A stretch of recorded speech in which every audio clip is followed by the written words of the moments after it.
Hello, welcome to Module 4. This is about actually getting started. So, you've got a way to sit face to face with your child, and you've got a mirror to use. Now, where do you start?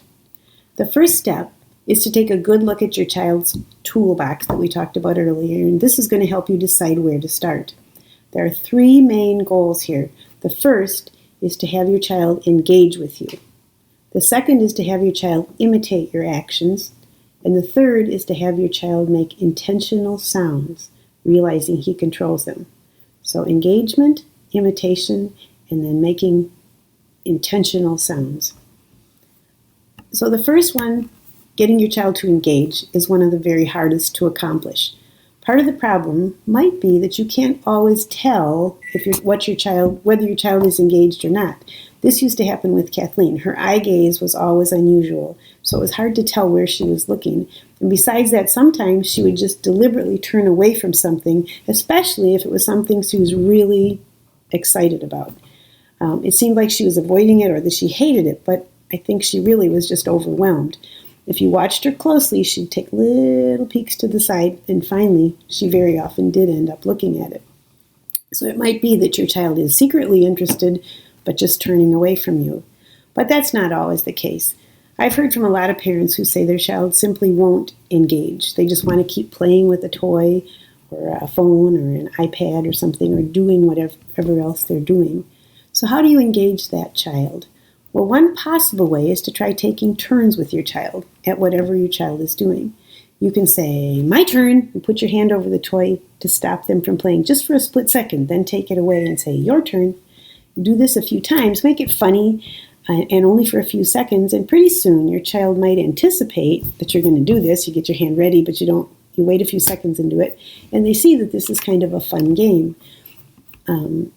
If that starts to engage them, then you can actually start taking a toy away for a second, doing something, hide it under a pillow or put it in your shirt, then pull it back and say, "Now it's your turn."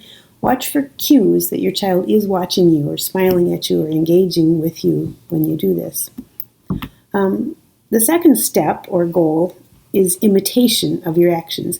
Imitation, as I said before, is a huge part of learning to speak. Some parents have mentioned that their child moves his mouth as if he's trying to say words even though no sound comes out. And this is a great sign because it means your child is trying to imitate speech. But even if you don't see mouth movements, one way to start encouraging imitation of actions is to choose something your child is already doing or that you're helping them do hand over hand and give it a label. Call it something like, "You banged your spoon on the table," or "You clapped. Now it's my turn." And then do it yourself, and then ask him to do it again. Turn taking is great for imitation. Among other things, it takes the pressure off them being the only one asked to perform because you're going to be doing it too.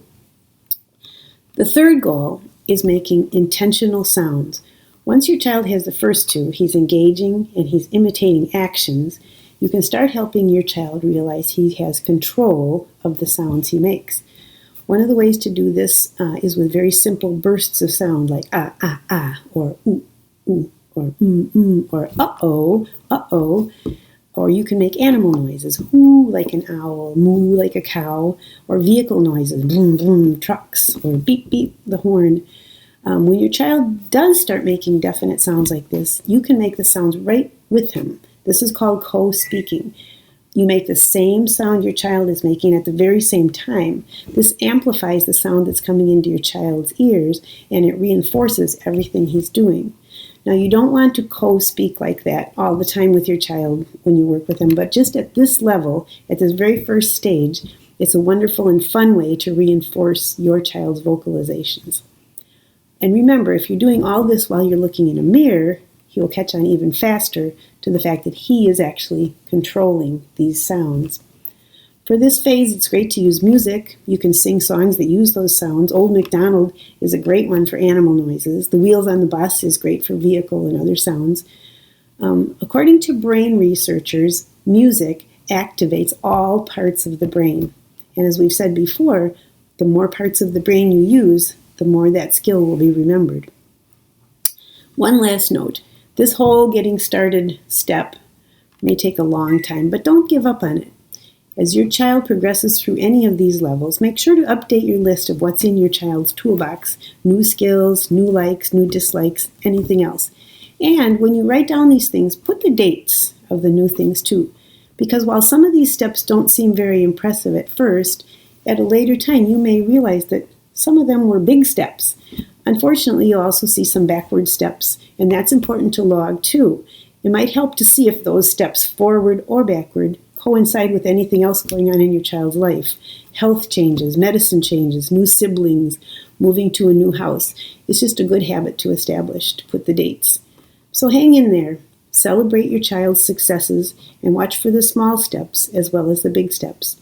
In the next module, we'll move on to building more speech sounds. Thank you, and I'll see you then.